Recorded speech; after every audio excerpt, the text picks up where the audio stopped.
Kalau mau naruh misalnya mau ada yang mau terkenal karena mau calon. Oh, kalau sampean bayar ke saya, yang coba tunjukkan ke teman-teman. Mas di itu Mas Faiz di bawah itu darah Madura. Kalau bayar segitu itu 5 juta, satu kali terbit. Wah, mahal kan? Bukan hanya mahal. Kalau mau terkenal. Gitu kan. Tapi kan itu ada unsur berita, Mas Faiz menarik. Gitu. Jadi YouTuber pernah ditangkap di Arab Saudi, menarik untuk dibaca. Dia pernah ditangkap di Penasaran, situ. tonton di videonya podcast mahasiswa. Oke, lagi. Gimana? Yang cewek belum. Bos terakhir bos. Ya, Pak. Penyemangat. Ya gimana? Langsung. Bismillahirrahmanirrahim. Assalamualaikum warahmatullahi wabarakatuh. Waalaikumsalam warahmatullahi wabarakatuh. Sebetulnya yang perlu dibahas di sini adalah tentang masalah media. Media di sini yang perlu dibahas adalah yang saya mau tanyakan, sejak kapan sih media itu ada? Soalnya yang kakak tadi jelaskan cuman booming. Ketika pas booming, media itu booming sekitar tahun 2002.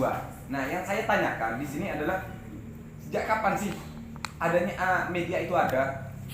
Nggak, siapa yang mencetus gitu kan kak? Soalnya gini, dari penjelasan kakak di sini ada penjelasan tentang masalah 5W satu hal.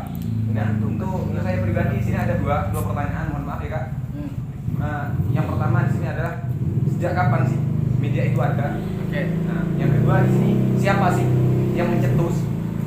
Kenapa kok bisa dicetuskan yang namanya media? Oke, terima kasih. Kenapa saya tidak bahas sejarah? Karena itu bisa dibaca oleh kita masing-masing. Karena saya pikir penelusuran historis, ya, itu tidak ada apa ya, tidak urgent dalam kacamata saya tidak urgent. Tetapi kalau mau bertanya itu, sejak zaman Hindia Belanda sudah ada koran. Apa tujuan koran itu? Kalau kita mau bicara secara universal, untuk menyatukan semangat kebangsaan. Jadi sebelum Indonesia merdeka sudah ada. Nah, siapa yang menciptakan? Nah, ini perlu kita buka sejarah. Dan banyak sekali media cetak yang kita tanyakan media yang mana. Nah, kalau kita berbicara pers secara umum gitu kan, kita bisa ke barat. Kapan pertama kali di barat kemudian masuk ke Indonesia? Ini panjang sejarah. Dan saya perlu baca buku lagi soal itu. Jadi maksud saya, soal sejarah pers ini kita bisa baca. Dan itu makanya saya katakan ini tidak ada kaitannya dengan hari ini, tidak ada kaitannya. Jadi saya lebih kepada bagaimana pers hari ini. Bahkan yang saya lihat tadi melenceng ini kok lebih menarik Radar Madura yang dibahas gitu kan. Ini kan padahal media sosial, kan? Kita bahas media sosial atau new media yang kita kenal sekarang Facebook, YouTube itu kan new media namanya, bukan media massa, media baru. Gitu kan.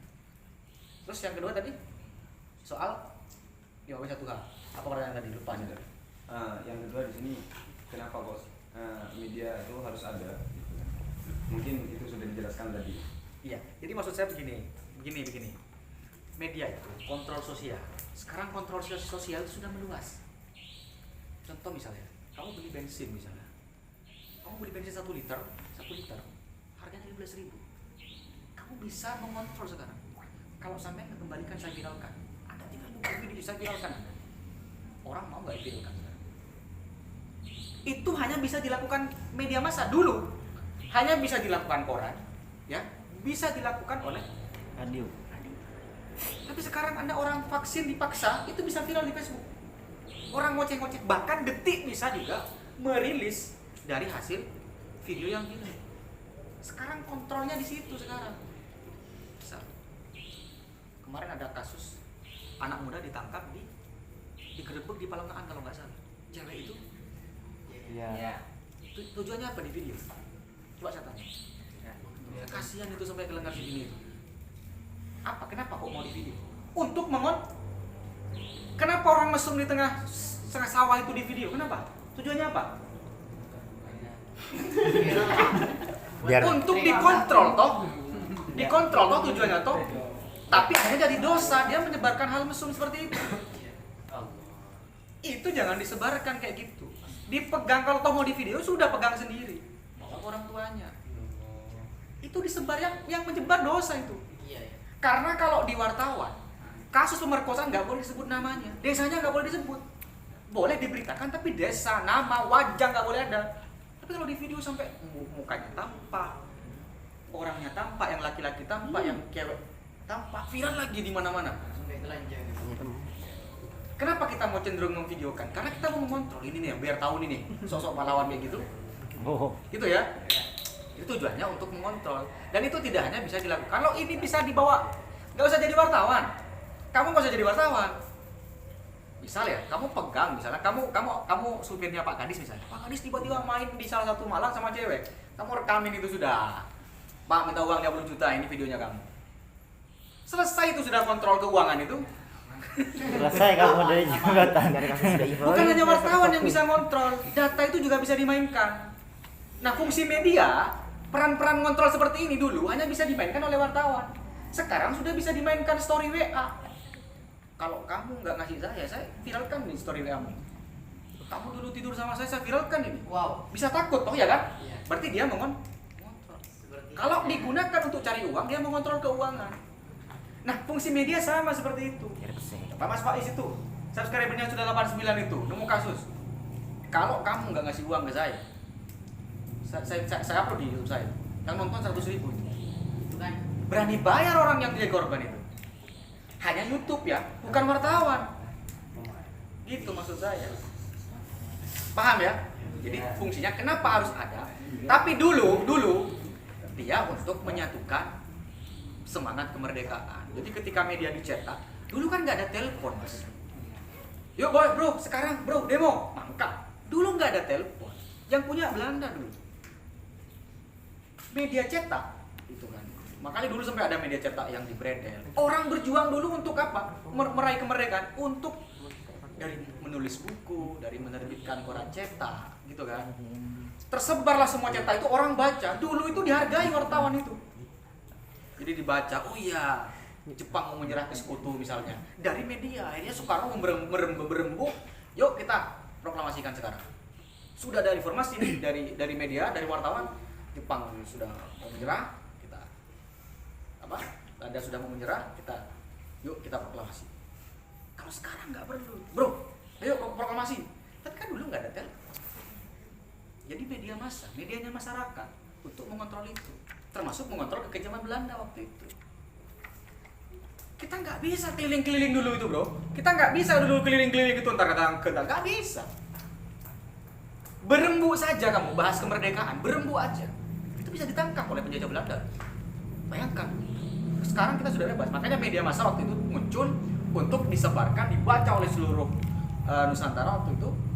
Ya walaupun hanya lingkupnya di Jawa, di Java. Akhirnya, oh iya ya, situasinya begini, situasi politiknya begini. Dan itu sudah muncul dari masa barat, keterbukaan,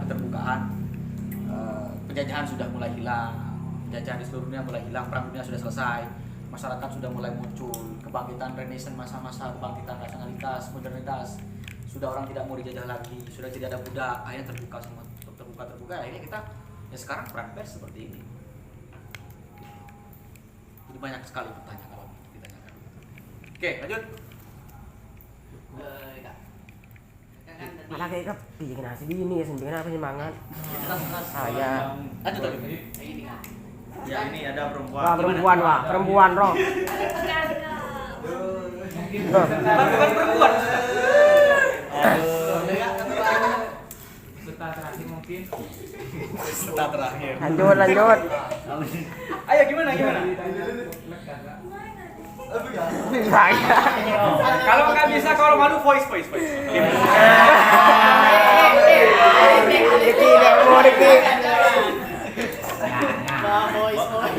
nggak berani. Bos. Bisa diviralkan. Perwakilan. Bos saya. Iya. Ya, lanjut. Bandung kucing. Bos. Saya melihat wartawan itu setiap ada perang, ada pakai vest, bisa masuk. Setiap ada unjuk rasa bisa masuk. Emang ada payung hukumnya di wartawan? Jelas. Biar kita itu tahu semua. Ada ID card gitu namanya. Jadi emang ya wartawan begitu, emang posisinya di situ.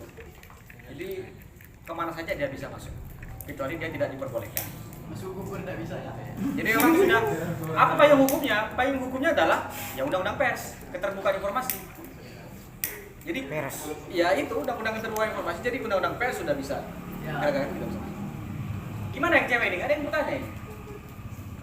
Kalau bukan pres bos, misalnya kayak saya, kemarin saya kan meliput. Nah, Saya meliput di bandara, karena di bandara itu ada tes PCR. nah. Sedangkan kita orang yang Siapa tahu datang dari negara. luar negeri itu, kita sudah punya tes PCR kan. Masih berlaku 3 hari. Ternyata setelah nyampe di bandara, seperti yang heboh kemarin juga, kita dites PCR lagi. Kita rekam tuh. Padahal hapus. Apakah itu tetap termasuk melanggar kode etik media atau gimana? Kalau melanggar media enggak, tapi melanggar publikasi yang diberitakan, apa yang dipublikasikan bisa. Itu bisa dituntut itu. Kan keterbukaan publik. Karena yang harus memiliki keterbukaan yang melakukan terbukaan itu adalah profesi. Harus punya ID card atau ID card profesi. Wartawan itu kan profesi. Jadi begitu. Maksudnya begini, sama juga dengan advokat. Kalau Anda bukan pengacara, mau ngawal kasus, tidak makin semua benar-benar pengtor bentah hukum, tapi tadi sertifikat pengacara nggak bisa ngawal. Kayak gitu istilah. Jadi sama juga begitu. Itu bisa dituntut kalau bukan wartawan tiba-tiba mendokumentasikan. Kecuali kalau kayak YouTube itu kan persetujuan lah, gitu kan. Itu kira-kira. Kalau di dokumentasinya dikirim ke wartawan bagaimana? Boleh. Boleh. Nggak apa-apa. Dan itu tidak jadi masalah, maksudnya wartawan memberitakan hal itu. Nggak masalah. Tapi pasti wartawan tidak berhenti di situ. Misalkan video. Pasti nanya, ini video mana? Kamu dapat dari mana? Oh, ini dari bandara. Bandara mana? Soekarno-Hatta. Tinggal kita komunikasi. Ada yang punya nomornya kepala bandara? Kita baru telepon ke sana. Nggak mungkin stop di situ. Informasi yang diterima wartawan itu hanya pintu masuk. Money politik misalnya, nggak mungkin sembarangan diberitakan. Kita cari tahu dulu, ini siapa yang di video gitu. Misalnya orang-orang menerima KPM BPNT itu beras ini yang rusak misalnya, video viral, kita nggak selesai di situ, nggak bisa. Kita cari tahu siapa itu yang dapat beras jelek, itu desa mana, kecamatan mana, penyalurannya kapan, terus siapa yang menyalurkan, ini desa mana, kadesnya siapa, gitu kira-kira. Kak, ini ya. Wartawan ini mas. Tentang media sosial. Ini kembali kepada tema, kayaknya kalau bicara tentang masalah tema tadi kita sudah terlalu menyimpang jauh kayaknya. Pembahasan seperti yang narasumber bilang tadi lebih mengarah kepada radar Madura dari tadi. Sedangkan ya. Iya. Sedangkan kalau kita melihat dari tema, kita membahas tentang masalah dampak negatif dan dampak positif dari media sosial. Sehingga okelah, kalian masih semester 1, semester 2 masih bisa dikatakan alim-alimnya. Gara-gara sudah memiliki kebebasan pribadi, anggaplah terutama yang ngekos, kita lihat sering HP, okelah pertama masih alim, 2 kali sampai 20 kali mungkin kalian bisa joget TikTok ke belakang. Nah, gimana menurut tanggapan kakak sendiri untuk meminimalisir terjadinya hal negatif itu tadi, peran media itu sendiri? Oke, jadi saya seperti bilang tadi, media itu mensugesti. Ada yang belum download TikTok? Ada yang belum punya TikTok? Ada Kak. Nggak punya TikTok ini Kak? Enggak, saya mau nanya. Kamu kenapa nggak punya? Punya nggak? Punya. Punya. Ada yang belum punya? Kenapa nggak punya? Gak suka kan? Yang punya siapa? Banyak ini Kak. Hampir semua ini Kak. Oke, kamu punya? Kamu punya? Iya. Dibuat apa? Enggak, cuman lihat video-video. Nah itu ya, itu ada yang nggak punya, ada yang punya. Jadi sebenarnya media sosial yang kita miliki itu sifatnya netral, ya netral. Itu yang buruk atau tidak tergantung yang menggunakan. Tapi saya yakin memang kalau di TikTok kebanyakan joget, orang akan tertarik untuk joget. Wow. Akan tertarik. Makanya saya katakan media itu mensugesti teman-teman. Ya. Kalau ada orang mau serius hidup dengan tenang, itu namanya toxic itu. Makanya sampai ada orang tidak mau download TikTok. Ada yang milih menjauh, tidak suka atau apa gitu kan. Tapi ada yang memang untuk mencari informasi gitu kan. Saya memang ke perempuan-perempuan hari ini memang banyak yang dia punya Instagram tapi nggak mengunggah apapun, tapi dia ingin lihat perkembangan. Ada. Jadi memang sekali lagi bagaimana kemudian kita bisa terhindar seperti itu? Saya pikir kalau saya pribadi kalau menyarankan ini lebih prinsipil ya. Kalau Anda ingin terhindar dari keburukan media sosial, sudah perkuat gaya pikir Anda dengan baca buku. Itu sederhana itu. Karena kita bertingkah buruk di media sosial itu karena berkat ketidaksiapan mental dan nalar kita. Terus terang. Ya. Kalau orang lulusan S1 dia pinter baca buku, baca banyak referensi, pegang TikTok TikToknya nggak bakal berfungsi. Pun kalau berfungsi dia paling upload apa yang dia baca, dia pikirkan gitu kan. Kalau mentalnya dia adalah TikTokers, memang tukang joget, buat TikTok ya joget-joget terus kata Bogi itu. Gitu. Jadi maksud saya, jadi untuk menghindari itu tolong memang diukur dulu kesiapannya. Kamu siap nggak pegang Instagram untuk tidak lihat yang aneh-aneh? Kalau nggak siap ya mendingan jangan. Jadi memang sekali lagi yang bermasalah di Indonesia itu adalah penyesuaian dan kesiapan mental untuk menggunakan media sosial ini. Makanya di Indonesia itu katanya masuk dalam peringkat keberapa itu adalah perilaku paling buruk gitu ya dalam di media sosial itu. Indeks di Microsoft itu menunjukkan perilaku media sosial di Indonesia itu termasuk berapa besar yang paling buruk begitu. Ada yang tukang cemo, ada yang begini. Sekali lagi itu tergantung kepada kesiapan mental ya dan kesiapan pikiran. Karena orang kalau pikirannya sudah sempit, apalagi mentalnya ya sudah acak-acakan, ya sudah dia akan melakukan apa yang dia lihat. Nah kalau orang sudah pinter, dia menyaring dulu. Kira-kira begitu. Demikianlah vlog pada malam hari ini bersama narasumber kita yaitu podcast mahasiswa dengan pembahasan tema dengan media sosial. Semoga ini bisa bermanfaat buat teman-teman sekalian. Dari kami Widi Rahul. Assalamualaikum warahmatullahi wabarakatuh. Ya, Kak.